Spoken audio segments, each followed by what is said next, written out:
जय हिंद जय Bharat. SMS classes यानी सरस्वती माँ स्टडी क्लासेज में आपका स्वागत है। और आज अपनी कौन सी क्लास है वो आप टॉपिक देख कर जान गए होंगे। जो पीटीटी 2022 हुई है और उसमें जो 4 वर्षीय कोर्स है बीए बीएड का, उसके काउंसलिंग की प्रक्रिया आ गई है। उसका नोटिफिकेशन जारी कर दिया गया है। तो उसकी क्या रहेगी संपूर्ण प्रक्रिया, उसके बारे में पूरी बारीकी से संपूर्ण जानकारी दूंगा। यानी कि जो भी नोटिफिकेशन आया है उस नोटिफिकेशन के अकॉर्डिंग आपको पूरी जानकारी दूंगा। तो लास्ट तक बने रहिएगा हमारी क्लास में। और अगर आपने हमारे चैनल को सब्सक्राइब नहीं किया, सब्सक्राइब जरूर कर लेना और शेयर जरूर करना, ताकि जो विद्यार्थी जो अभ्यर्थी पीटीटी 2022 की काउंसलिंग की प्रक्रिया की जानकारी लेना चाहते हैं उन तक ये जानकारी पहुंच सके। तो सबसे पहले अपन इन बिंदु के बारे में जानकारी लेंगे। यानी कि सबसे पहले मैं ये जो मैंने बिंदु लिखे हैं उनके बारे में जानकारी दूंगा, बारीकी से पॉइंट टू पॉइंट जानकारी दूंगा। यानी कि ऑनलाइन प्रोफाइल में ऑनलाइन संशोधन क्या चीज़ है, काउंसलिंग कार्यक्रम की संपूर्ण जानकारी आपको बताई जाएगी, कॉलेज आवंटन एवं डॉक्यूमेंट वेरिफिकेशन, फीस संबंधित जानकारी, कंप्लीट जानकारी मैं आपको बताऊंगा। क्या फीस रहेगी, पहले क्या भरना पड़ेगा, तो संपूर्ण जानकारी आपको दी जाएगी। अपवर्ड मूवमेंट, ये अपवर्ड मूवमेंट क्या चीज़ होता है, कब कौन कर सकता है अपवर्ड मूवमेंट में क्या होगा, और जब आप काउंसलिंग प्रक्रिया करते हैं तो आपको किन किन सावधानियों का ध्यान रखना पड़ेगा, तो ये सारी बातें बताऊंगा। तो अब अपन शुरू करते हैं प्रोफाइल ऑनलाइन संशोधन। यानी कि इस बार विशेष व्यवस्था है कि अगर आपने जो पूर्व में आवेदन किया था उसमें कुछ त्रुटि रह गई और उसमें अगर आप संशोधन करना चाहते हैं तो इस बार यानी कि विद्यार्थियों को मौका दिया है। आप काउंसलिंग प्रक्रिया में गुजरने से पहले आपके आवेदन में संशोधन कर सकते हैं। बाकी बाद में ये संशोधन संभव नहीं है तो आप समय रहते जो भी समय दिया गया है आप ऑनलाइन ये संशोधन जरूर कर लेवे। जो भी गलती रह गई है, जैसे कि साइंस का आर्ट्स भर दिया या आर्ट्स वालों ने साइंस का भर दिया है, तो वो संशोधन जरूर कर लेवे। और अब अपन बात करते हैं काउंसलिंग कार्यक्रम क्या रहेगा। काउंसलिंग कार्यक्रम तो ये मैंने पूरा शेड्यूल बना दिया है। तो जानकारी लेते हैं क्या रहेगा काउंसलिंग, कब आपको किस प्रक्रिया से गुजरना है। तो सबसे पहले मैं बताना चाहूँगा, देखा था प्रोफाइल संबंधी संशोधन है वो 29 जुलाई से शुरू होगा और 4 अगस्त तक रहेगा।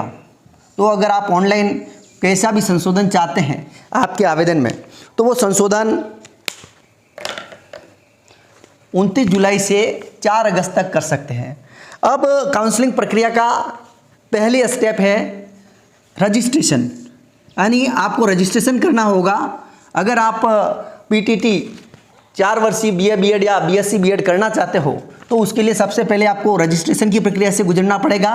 और रजिस्ट्रेशन में आपको यानी कि 5,000 रुपये जमा कराने होंगे। वो ऑनलाइन या ई मित्र के माध्यम से आपको 5,000 सबसे पहले फीस जमा करानी पड़ेगी। फीस संबंधी जानकारी मैं और भी दूंगा। और यह जो ऑनलाइन रजिस्ट्रेशन की प्रक्रिया है वो होगी 7 जुलाई से 16 अगस्त के बीच में होगी। 7 जुलाई से 16 अगस्त के बीच में होगी। ठीक है, तो जब भी आपका रजिस्ट्रेशन होगा कुल मिलाकर आपको सबसे पहले 5,000 रुपये जरूर जमा कराने हैं। अब उसके बाद क्या होगा, अगर आपका रजिस्ट्रेशन हो गया है अब आप आपके महाविद्यालय का विकल्प भर सकते हैं। यानी कि आप कौन सी महाविद्यालय से जो 4 वर्षीय बीएड या बीएससी पाठ्यक्रम में वो करना चाहते हो तो उसके लिए आपसे विकल्प मांगे जाएंगे। जितने भी राजस्थान में कॉलेज है आप आपकी चॉइस के अनुसार विकल्प भर सकते हो। प्रेफरेंस आपको सबसे पहले कौन सा कॉलेज चाहिए, उसके बाद वो नहीं मिला तो मेरे के लिए यह बेटर रहेगा, वो कॉलेज भर सकते हैं। फिर तीसरे में नहीं, अगर मेरे को ये दोनों नहीं मिले तीसरा ये मिलेगा। आराम से सोच कर आपको आपकी प्रेफरेंस के अनुसार कॉलेज के विकल्प भरने हैं। और ऊपर एक बात बताई गई है, अभ्यर्थी पाठ्यक्रम में अपने प्रवेश के अवसर को अधिक सुरक्षित करने की दृष्टि से महाविद्यालय चयन हेतु दिए जाने विकल्प में अधिकतम विकल्प चॉइस करें। यानी कि आपको अगर ये कोर्स करना ही है तो आप अधिक से अधिक विकल्प चॉइस कर सकते हैं। अभ्यर्थी सभी उपलब्ध महाविद्यालयों का विकल्प के रूप में चयन कर सकता है। महाविद्यालय विकल्प देने की कोई सीमा नहीं है। यानी कि आपके कितने महाविद्यालय बनने हैं इसकी कोई सीमा नहीं है। जब वो महाविद्यालय आवंटन होगा वो आपके अंकों के आधार पर होगा, यानी आपके अच्छे अंक है तो आपने जो पहली चॉइस करी है वो मिल जाएगी, और थोड़े कम अंक है तो जो आपके पहले वाले जो महाविद्यालय जो अच्छे अंक वालों को मिल जाएंगे। तो ये आपके अंकों पर डिपेंड करता है कि आपको कौन सी कॉलेज मिलेगी। तो अगर आपको ये कोर्स करना है तो आपको जो विकल्प भरने हैं अधिक से अधिक भरने हैं, और एनी राजस्थान का ऑप्शन भी आएगा, कुछ विकल्प आपसे भरवा जाएंगे और आप चाहते हो राजस्थान में कहीं से भी कॉलेज मिले और मैं बीएड करूं तो आप एनी राजस्थान का भी उसमें ऑप्शन आएगा, वो भी विकल्प भर सकते हो।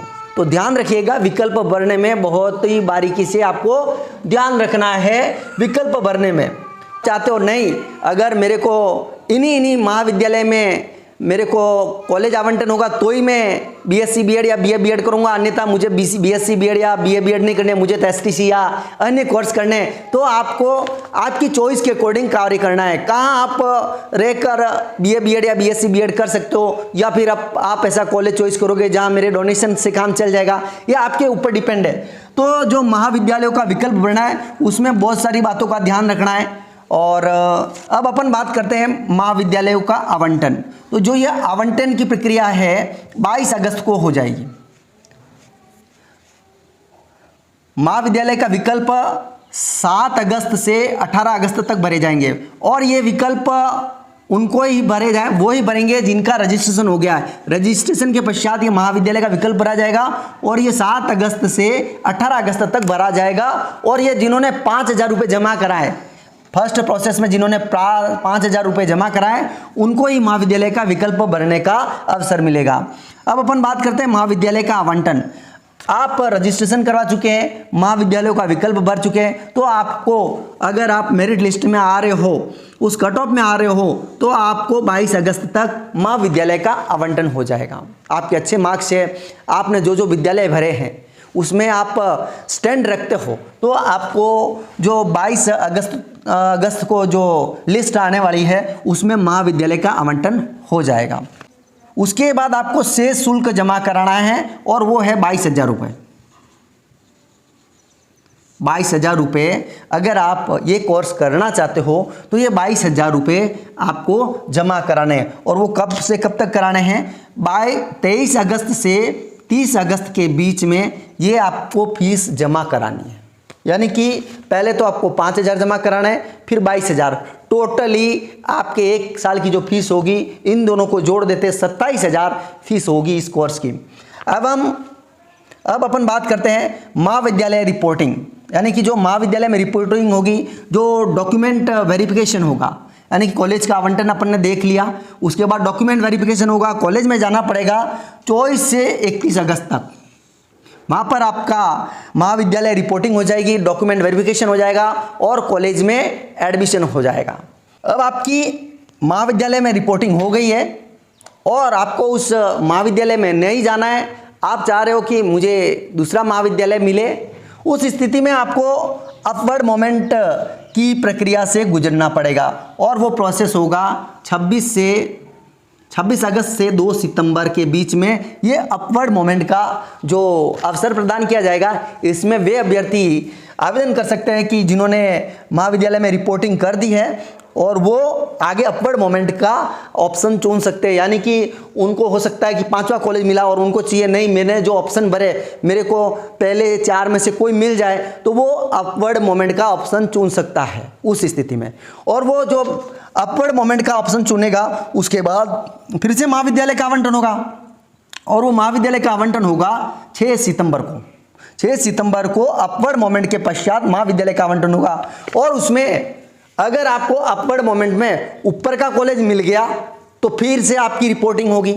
वहाँ पर आपको कॉलेज में जाकर रिपोर्टिंग करानी है, और वो रिपोर्टिंग होगी 7 सितंबर से 12 सितंबर के बीच में वो रिपोर्टिंग होगी।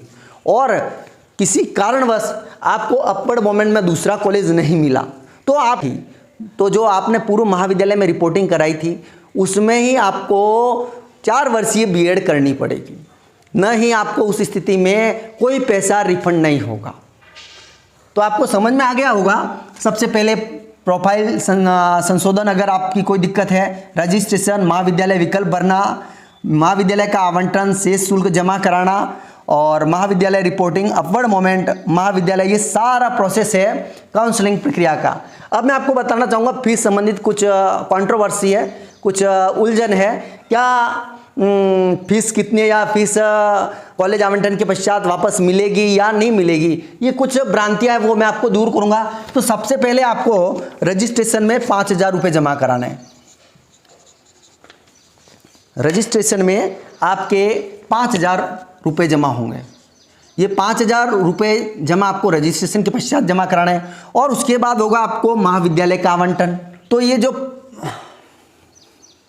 तो आपको रजिस्ट्रेशन के समय ये 5,000 रुपये जमा कराना है और जब महाविद्यालय का आवंटन होगा और जो आपने विकल्प भरे थे और उसमें से आपको महाविद्यालय नहीं मिला अंक कम की वजह से, तो आपके 5,000 में से 200 रुपये काट लिए जाएंगे और आपको वापस कितने दिए जाएंगे? 4,800 रुपये वापस दिए जाएंगे।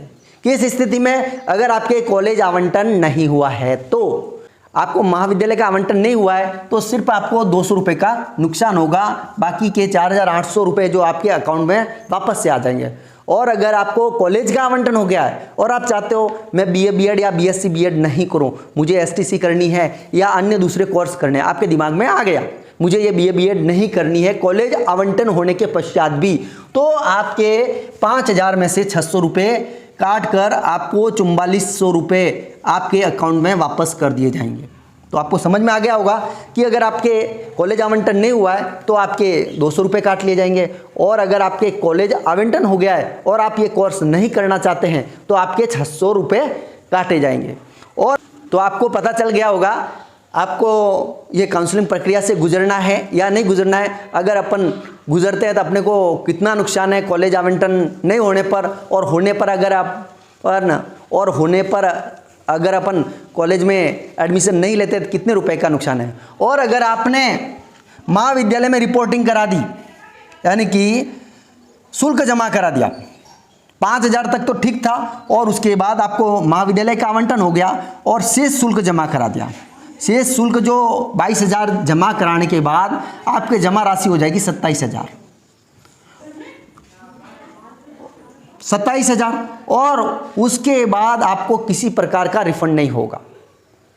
अगर आपने उसके बाद अपवर्ड मोमेंट का ऑप्शन चुना और अपवर्ड मोमेंट में आपको दूसरा कॉलेज नहीं मिला, तो आपके पहले जो कॉलेज भरा था उससे आपको BA BEd का कोर्स करना पड़ेगा। किसी भी स्थिति में ये 27,000 रुपये वापस आपको रिफंड नहीं होंगे। ये रिफंड वाला ऑप्शन है जो आपको महाविद्यालय नहीं मिलने तक या मिलने के बाद आगे शुल्क नहीं जमा कराते तब तक होगा। तो आपको बहुत ध्यान रखना है, महाविद्यालय का चॉइस करोगे उसके बाद जब शुल्क जमा कराओ तब आपको बहुत ही ध्यान रखना है कि अगर आप आपके 22,000 रुपये जमा करा दोगे तो आपके 5 + 22 उस स्थिति में आपको वापस नहीं मिलेंगे अगर आप BA BEd या BSc BEd नहीं करना चाहते हो। तो आपको अब फीस संबंधी जो आपकी भ्रांति थी वो कंप्लीट दूर हो गई होगी और अपवर्ड मोमेंट के बारे में भी मैंने आपको जानकारी दे दी गई है एवं कुछ सावधानियाँ हैं वो मैं आपको बताना चाहूँगा। जो नोटिफिकेशन में एक पेज स्पेशल इसके लिए आया है, महाविद्यालय विकल्प भरने के लिए जो सावधानियां हैं, जो कोर्स है जिन्होंने ऑनलाइन काउंसलिंग रजिस्ट्रेशन हेतु 5,000 रुपये जमा करवाए हैं वे कॉलेज विकल्प चॉइस भरते समय निम्न सावधानियां ध्यान रखें। यानी कि जिन्होंने 5,000 रुपये जमा करवा दिए रजिस्ट्रेशन में, उनको कॉलेज उनके जो विकल्प चुनने हैं उनमें किन बातों का ध्यान रखना है। तो सबसे पहली बात आती है, जब आप कॉलेज की लिस्ट चॉइस कर लोगे, आप फॉर्म फिल भर दोगे, अब उसके बाद लॉक का ऑप्शन आएगा। तो इसमें बताया गया है लॉक करने में किसी प्रकार की जल्दबाजी नहीं करें। जो समय अवधि दे दी गई है महाविद्यालय विकल्प भरने की, उस अवधि में कभी भी इसमें चेंज कर सकते हो अगर आपने लॉक नहीं किया है तो। और लॉक करने के पश्चात आप चाहते हो मैं 2 महाविद्यालय और जोड़ूं या फिर 10 महाविद्यालय और जोड़ूं, उनको ऊपर नीचे करूं, वो ऑप्शन नहीं रहेगा। तो आप जो लॉक करने का ऑप्शन है, लॉक का ऑप्शन करने में जल्दबाजी बिल्कुल नहीं करें। और अगर आपने लॉक नहीं किया है तो लास्ट टाइम में स्वतः ही वो लॉक हो जाएगा। हाँ, बिल्कुल भी जल्दबाजी नहीं करनी है, आराम से सोचना है आपने जो लिस्ट डाली वो सही है या नहीं है, या फिर मैं उसमें कुछ भी संशोधन करना चाहता हूँ तो वो आप 7 अगस्त से 18 अगस्त के बीच में कभी भी कर सकते हो। तो अगर आपने लॉक कर दिया तो वो संशोधन नहीं कर पाओगे, और किसी कारणवश आपने लॉक किया ही नहीं तो वह स्वतः ही अंतिम तारीख को लॉक हो जाएगा। तो आपको बिल्कुल भी टेंशन नहीं लेनी है, लॉक करो या नहीं करो, अंतिम तिथि पर कॉलेज विकल्प स्वतः ही लॉक हो जाएगा। अब आगे का पॉइंट है, यथासंभव वरीयता क्रमानुसार अधिक से अधिक महाविद्यालयों का चयन करें। अगर आपको ये कोर्स करना है तो अधिक से अधिक महाविद्यालयों का चयन करें। बाकी आप जिन जिन महाविद्यालयों से ये कोर्स करना चाहते हो तो वो विकल्प भर सकते हो। और महाविद्यालय विकल्प भरने से पूर्व महाविद्यालय के जो विकल्प भरे जा रहे हैं, यानी कि 7 अगस्त से 18 अगस्त के बीच में, अभ्यर्थी स्वयं के डेटा को ऑनलाइन करेक्शन पैनल द्वारा आवश्यक रूप से संशोधन करा लें। जो आप संशोधन है उनको संशोधन करा लें। राज्य सरकार के नियमानुसार SC, ST, MBC, OBC, EWH और जो भी रिजर्वेशन है इत्यादि का लाभ लेने हेतु सक्षम अधिकारी का प्रमाण पत्र आवश्यक रूप से बनवा लें। यानी कि जो आपने रिजर्वेशन का बेनिफिट लेने के लिए जो पूर्व में अप्लाई किए थे कि मैं इस कोटे से हूँ, तो उनका जो सक्षम अधिकारी से हैं, सक्षम अधिकारी का प्रमाण पत्र है वो ज़रूर बना लें, और वो प्रमाण पत्र ऑनलाइन होना चाहिए। तो ये मुख्य बातें आपको ध्यान में रखनी है। और एक बात और है, जो राज्य के बाहर के अभ्यर्थी हैं और आरक्षित वर्ग के हैं तो यहाँ पर उनको सामान्य वर्ग से ही माना जाएगा, ऐसा बिल्कुल बता दिया गया है। राजस्थान राज्य से बाहर के अभ्यर्थी केवल सामान्य सीट पर ही प्रवेश के योग्य है, अर्थात उनको यहाँ पर आरक्षण का लाभ नहीं दिया जाएगा। पुनः अभ्यर्थियों को सलाह दी जाती है कि महाविद्यालय विकल्प, जिला विकल्प चॉइस, ऑल राजस्थान विकल्प का उपयोग सावधानी पूर्वक करें। यानी कि अंत में अगर